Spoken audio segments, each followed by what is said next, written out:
Assalamualaikum warahmatullahi wabarakatuh.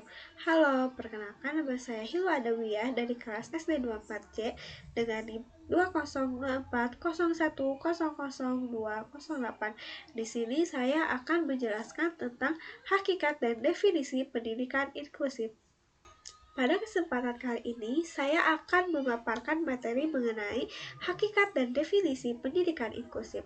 Topik ini sangat penting dipahami oleh calon guru, khususnya mahasiswa pendidikan guru sekolah dasar. Karena dalam dunia pendidikan, saat ini guru dituntut mampu memberikan pelayanan pembelajaran kepada seluruh peserta didik tanpa membedakan kondisi maupun latar belakang mereka.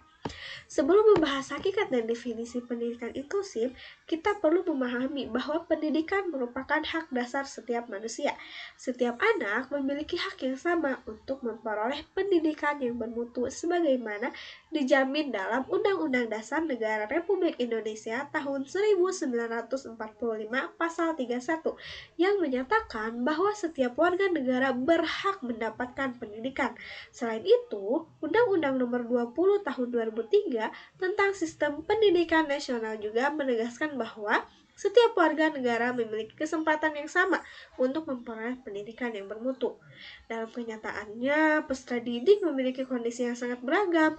Ada anak yang memiliki kemampuan akademik tinggi, ada yang sedang, dan ada pula yang memerlukan bantuan khusus dalam belajar.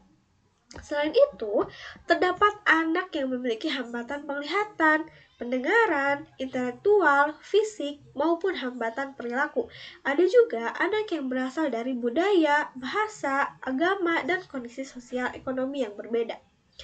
Perbedaan-perbedaan tersebut seringkali menyebabkan munculnya perlakuan yang tidak setara dalam pendidikan. Dahulu, banyak anak berkebutuhan khusus hanya dapat bersekolah di sekolah luar biasa atau SLB. Akibatnya, mereka memiliki kesempatan yang terbatas untuk berinteraksi dengan teman-teman sebaya di sekolah reguler.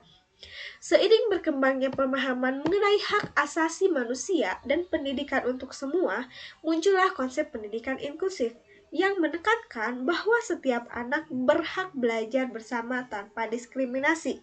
Yang pertama, ada hakikat pendidikan inklusif.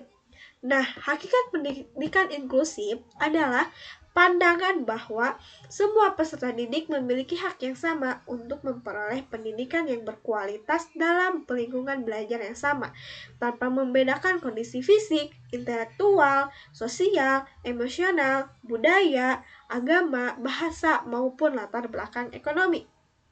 Dengan kata lain, pendidikan inklusif bukan sekedar menerima anak berkebutuhan khusus di sekolah reguler. Hakikatnya jauh lebih luas, yaitu membangun sistem pendidikan yang mampu mengakomodasi keberagaman peserta didik sehingga setiap anak dapat berkembang sesuai dengan kemampuan dan potensinya. Dalam pendidikan inklusif, setiap anak dipandang sebagai individu yang unik. Tidak ada dua anak yang benar-benar sama. Mereka memiliki cara belajar, minat, kemampuan, pengalaman, dan kebutuhan yang berbeda. Oleh karena itu, guru tidak dapat menggunakan satu cara pembelajaran yang sama untuk seluruh siswa. Guru harus mampu merancang pembelajaran yang fleksibel agar semua peserta didik dapat mengikuti proses belajar dengan baik. Hakikat pendidikan inklusif juga mengubah cara pandang terhadap anak berkebutuhan khusus. Jika dahulu yang menjadi fokus adalah keterbatasan atau kekurangan yang dimiliki anak, maka dalam pendidikan inklusif fokusnya berubah menjadi bagaimana lingkungan sekolah dapat mendukung perkembangan anak tersebut. Dengan demikian, yang perlu disesuaikan bukan hanya kemampuan anak, tetapi juga sistem pendidikan, metode pembelajaran, fasilitas sekolah, serta sikap seluruh warga sekolah. Pendidikan inklusif juga mengajarkan bahwa keberagaman bukan merupakan masalah, melainkan kekayaan yang dapat memperkaya pengalaman belajar seluruh peserta didik.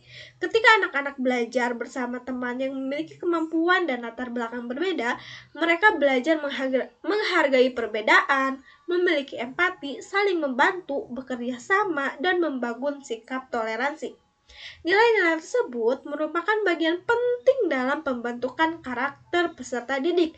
Selain itu, hakikat pendidikan inklusif menempatkan guru sebagai fasilitator yang mampu memberikan pelayanan pendidikan sesuai kebutuhan setiap peserta didik.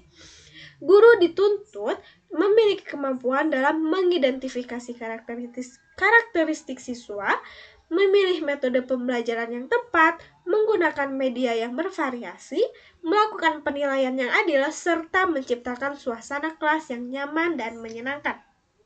Nah, yang kedua ada prinsip-prinsip pendidikan inklusif. Yang pertama yaitu prinsip kesetaraan hak. Setiap anak memiliki hak yang sama untuk memperoleh pendidikan tanpa diskriminasi. Tidak boleh ada peserta didik yang ditolak hanya karena memiliki kebutuhan khusus. Yang kedua, prinsip menghargai keberagaman. Perbedaan kemampuan, budaya, agama, bahasa, jenis kelamin, maupun kondisi fisik merupakan sesuatu yang harus dihargai sebagai bagian dari kehidupan masyarakat. Yang ketiga, prinsip partisipasi. Semua peserta didik harus diberi kesempatan untuk berpartisipasi secara aktif dalam setiap kegiatan pembelajaran maupun kegiatan sekolah. Yang keempat, prinsip aksesibilitas. Sekolah harus menyediakan lingkungan yang mudah diakses oleh seluruh peserta didik. Misalnya menyediakan jalur kursi roda, media pembelajaran yang mudah dipahami, atau alat bantu belajar sesuai kebutuhan. Yang kelima, prinsip kolaborasi. Keberhasilan pendidik inklusif tidak hanya bergantung pada guru kelas, tetapi juga memerlukan kerjasama antara kepala sekolah, guru pendamping khusus, orang tua, tenaga profesional, dan masyarakat. Nah, yang ketiga, ada definisi pendidikan inklusif menurut para ahli. Yang pertama, menurut Steinbeck 1990, pendidikan inklusif merupakan sistem pendidikan yang menempatkan semua peserta didik, termasuk anak berkebutuhan khusus, belajar bersama di kelas reguler dengan dukungan yang diperlukan agar mereka dapat berkembang secara optimal. Lalu, menurut UNESCO, pendidikan inklusif merupakan suatu proses untuk mengidentifikasi dan menghilangkan berbagai hambatan terhadap pembelajaran dan partisipasi semua peserta didik. Tujuannya adalah meningkatkan keikutsertaan seluruh peserta didik dalam pendidikan sekaligus mengurangi praktik-praktik diskriminasi atau eksklusi.